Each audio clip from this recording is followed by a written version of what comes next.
Muy buenos días a todos los compañeros del equipo de campaña y de Barcelona, de Tarragona, de Lérida y de Gerona que hoy nos están acompañando y que han participado con nosotros en las reuniones de esta mañana. También muchas gracias y buenos días a los trabajadores de los medios de comunicación.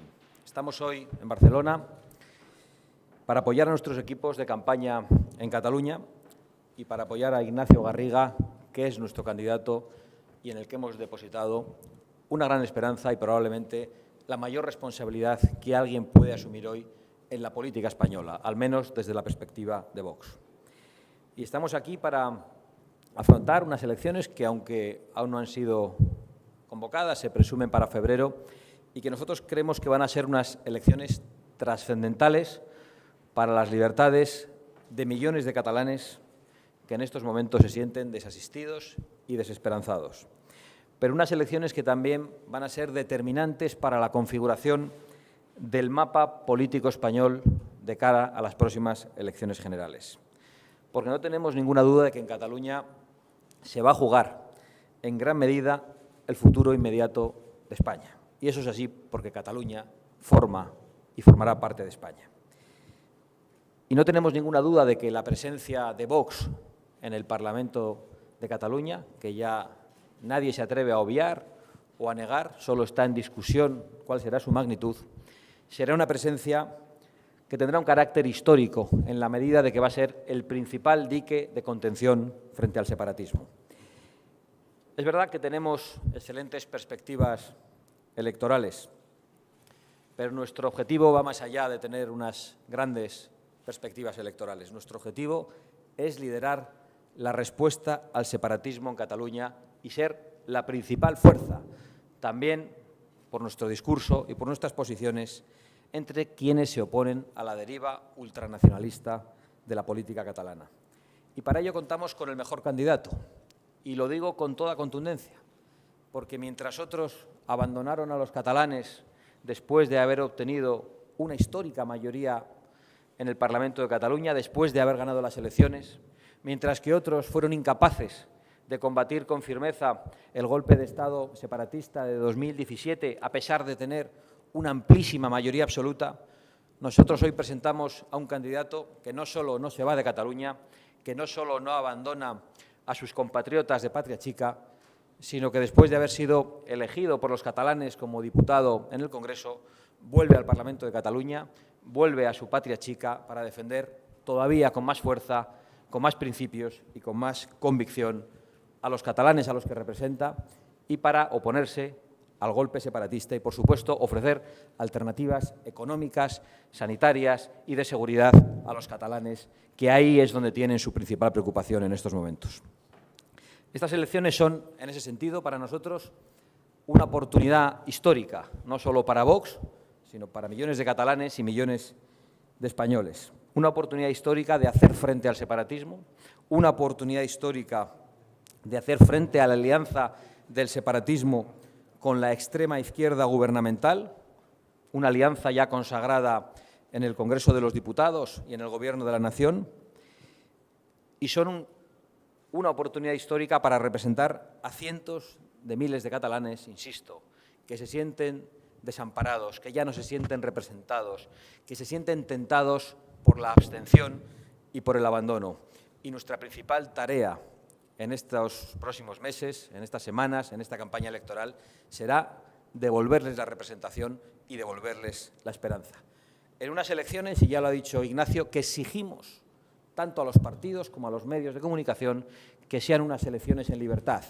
Y lo hacemos porque las elecciones que hemos afrontado, tanto en 2019, en las elecciones generales, como las elecciones autonómicas del País Vasco y de Galicia, no han sido unas elecciones libres, han sido unas elecciones donde hemos sufrido el acoso sistemático, donde hemos sido amenazados, donde hemos sido agredidos, donde se ha tratado de asustar a la gente que acudía a los eventos de Vox, a pesar de lo cual acudían multitudinariamente, pero han sido unas elecciones en las que no hemos competido en igualdad de condiciones. Se han producido esos acosos, esas agresiones, y no solo no se ha producido una sola condena por parte de los partidos separatistas o por parte de los partidos de izquierda, sino que incluso se han justificado las agresiones y se han ridiculizado las mismas, como hizo el portavoz de Podemos.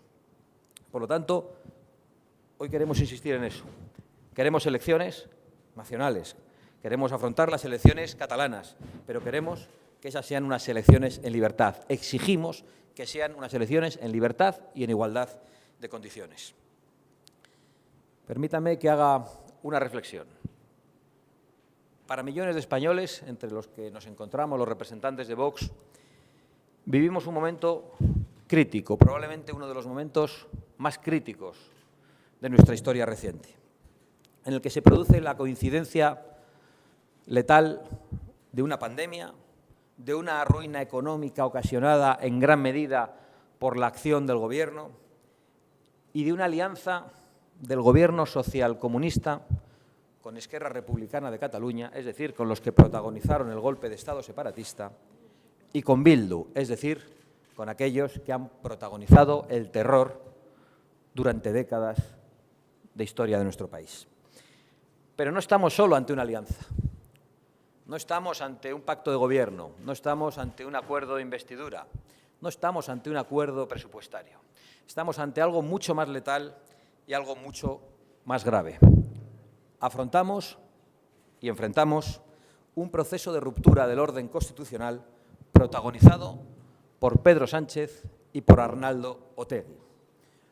Un proceso de ruptura del orden constitucional no iniciado por Pedro Sánchez, sino por José Luis Rodríguez Zapatero y por Arnaldo Otegi. Un proceso acordado por el PSOE y por ETA en el año 2003.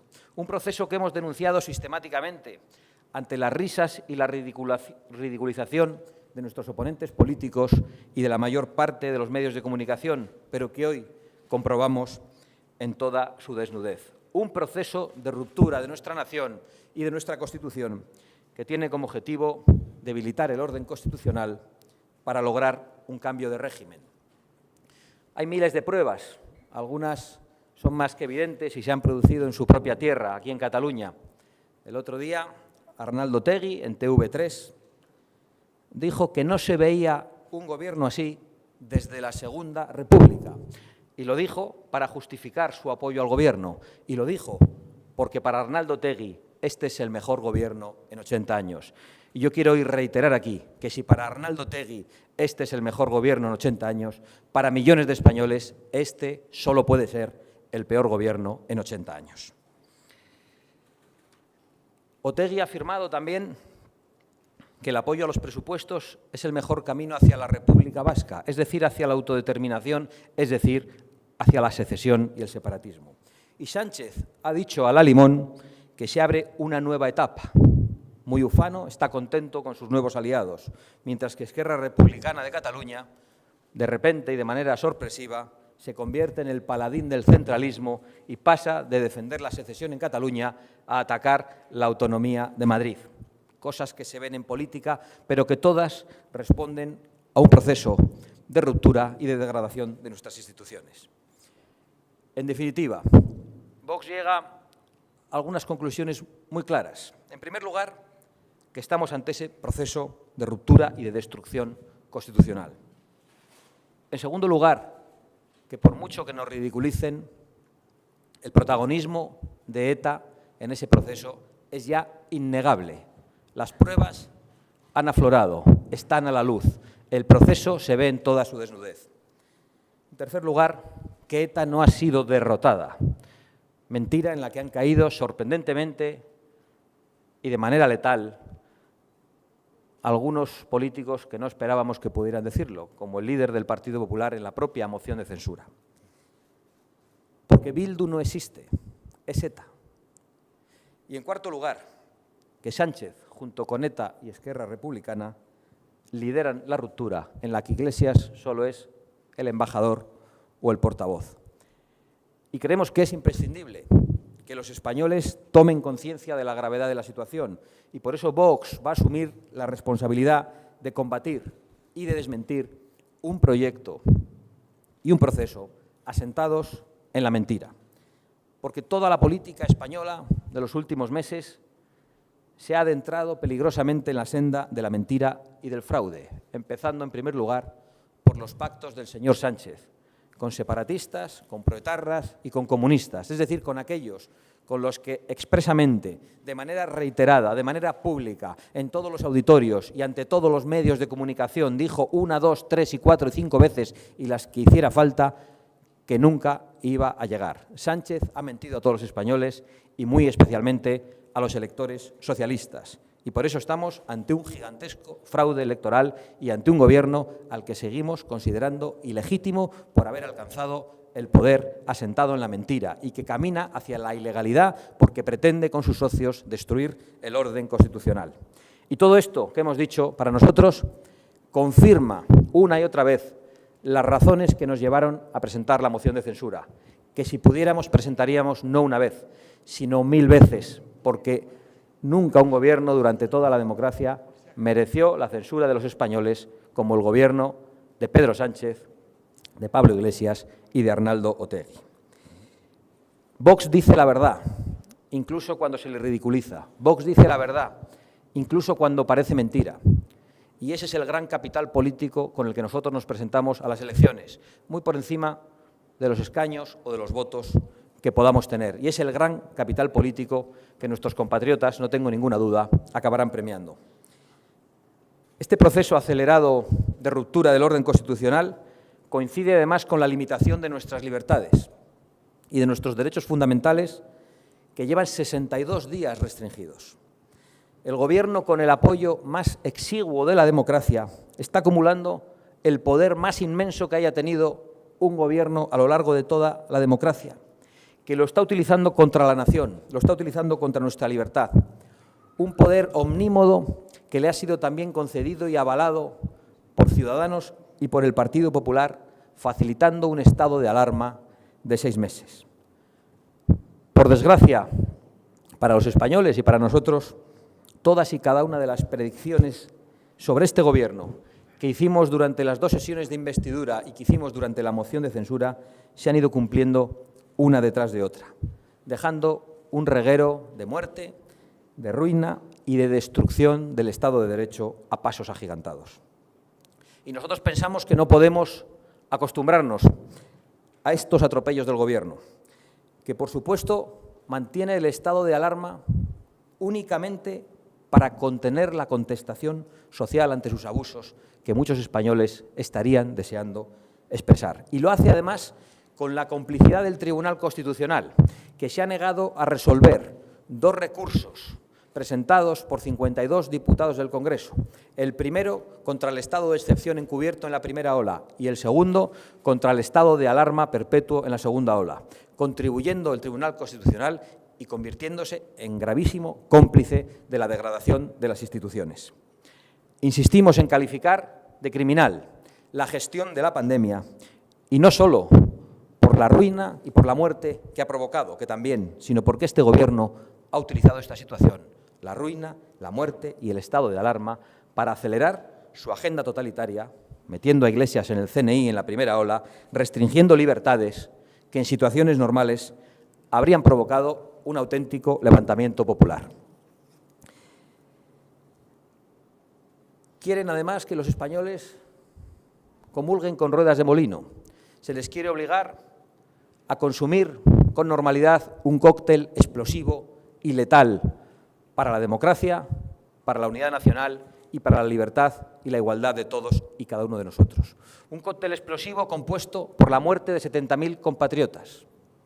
Un cóctel explosivo compuesto por la ruina de millones de españoles. Y me acuerdo ahora de los hosteleros catalanes. Un cóctel explosivo en el que nos dice el vicepresidente del Gobierno que ETA ya está en la dirección del Estado, literalmente. Un cóctel explosivo en el que desde el Gobierno se ataca a su majestad el rey, se le esconde o se le prohíbe venir a Cataluña después de haberle jurado lealtad.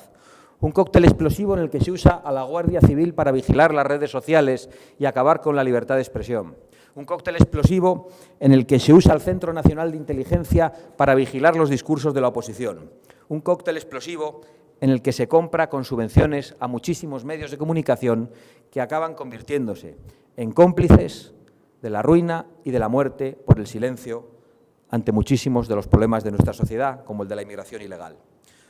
Un cóctel explosivo aderezado también con un brutal efecto llamada, que significa que decenas de miles de ilegales, de personas procedentes de otros países, van a llegar ilegalmente, a veces con violencia, contra nuestras fuerzas y cuerpos de seguridad, al país de Europa con la tasa de desempleo más alta.